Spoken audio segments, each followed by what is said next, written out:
Hello students, welcome back. We're going to continue where we left off last. We were discussing the three functions of the circulatory system: transport, protection, and regulation. We covered transport in the last lecture. Now let's start our discussion on protection. As with transport before, there are many ways in which the circulatory system protects us. However, in this lecture, we will only discuss three of them. Let's start on the first one. The first method of protection is going to be protection from biological agents and their products. These biological agents can be either foreign agents or domestic agents. The foreign agents include things like bacteria and their products, which are toxins, viruses, and parasites. And the domestic agents include primarily cancer cells. The circulatory system has two primary mechanisms for protecting us against these agents. These include white blood cells and antibodies. Let's first identify all the components involved in this mechanism, and then we'll discuss them more.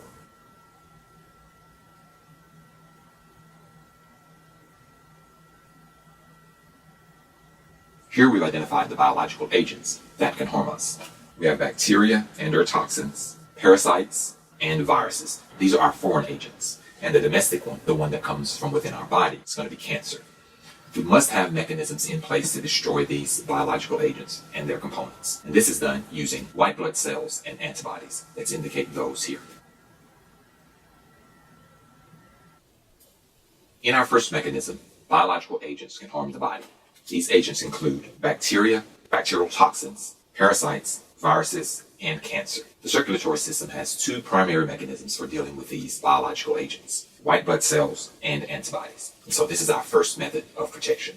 Let's move to our next method of protection. Our second method of protection will be best understood with a scenario. Let's say you're working in your garden one day and you get stuck by a thorn. Now on that thorn, there are going to be bacteria. More than likely, you're going to introduce a high concentration of bacteria into the puncture wound, and it's going to become infected. You want to prevent the spread of this infection. And so this next method of protection is going to show what the body does, or what the circulatory system does, to prevent the spread of this infection. Let's first identify the components involved. So in our scenario, you've pricked your finger with a thorn. This prick can introduce either bacteria or some sort of parasite into the sore, and your finger is going to become infected. Your body has to have mechanisms in order to prevent the spread of this infection, and its primary mechanism is inflammation. The wound is going to become sore, it's going to become painful, it's going to become reddened, and it's going to be warm to the touch. And also, over time, it's going to be very difficult to move that finger. On the surface, it would appear that these symptoms are bad for the body. However, they are very good for the body. This is called inflammation. And inflammation is the body's primary mechanism for preventing the spread of infection. We can see that it's reddened and swollen. And these are two of the cardinal signs of inflammation. So what we're going to do next is identify 5 cardinal signs of inflammation. And when these were first introduced, Latin terms were used. So I'm going to use the Latin terms first, and then we'll explain what those are.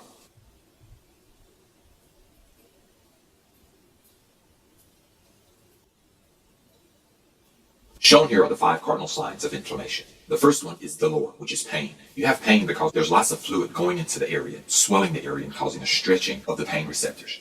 The second one is functionalisa. This is loss of function. And you have loss of function because in order to kill the pathogen, or in order to kill the microbe, lots of damage is done to the tissue. The third one is going to be calor, heat. And this is because blood is bringing lots of chemicals and fluid to the area, and lots of catabolism is taking place to destroy the microbes. The fourth one is tumor, which is just simply swelling. Again, lots of chemicals like cytokines, red blood cells, white blood cells. A lot of blood and fluid is going into that tissue in order to facilitate the killing of the pathogen. And the last one is rubor, or redness. Again, just because there's simply lots of red blood cells in this area. And so these are the 5 cardinal signs of inflammation. And the inflammation is taking place to prevent the spread of infection. And so this is our second protection function. Let's move to our final protection function. Our third and final protection function deals with the loss of blood and the mechanism that the body utilizes to prevent blood loss. When we encounter an injury, our blood vessels can become torn or damaged, and this results in the loss of blood. We're going to see in this protection function what the body does to close these blood vessels. Let's first identify the problem.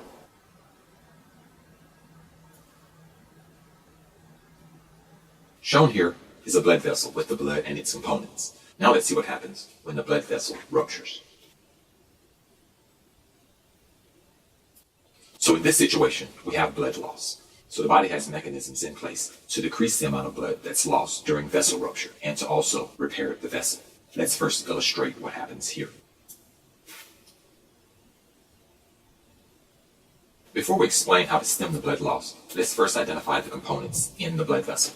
We have red blood cells, we have white blood cells, we have these mini cells that we'll talk about later, and we have these fiber segments. In order to stem the blood loss, two things have to happen first. The first thing that happens is that these mini cells become sticky and they start to stick together at the site of the rupture. And the second thing that happens is that these pre-fiber segments, they start to join together to make long strands. So let's indicate those here. And so these are the two things which occur first. The mini cells, these purple mini cells, become sticky and they start to stick to one another and at the site of the rupture. And the pre-fiber segments join together to become long strands. In order to prevent excess blood loss, the first thing that happens is that the blood vessel itself constricts, it becomes smaller, and this decreases the amount of blood that even reaches the opening. So let's show that here. This is the first mechanism to stop blood loss. The second thing that happens is that these mini cells start to stick together to one another and at the site of the rupture. Let's indicate that here. These mini cells stick together to temporarily plug the hole. However, this temporary fix is not enough to stop blood loss. A third step needs to take place. These pre-fiber segments go to the site of the rupture, cross-link to one another and to the mini cells. And as you can see here, these long fibers cross-link with one another to make a stronger closure of the opening. One last step happens. Not only do these fibers cross-link, but then they tighten to close the opening. Let's indicate that one here.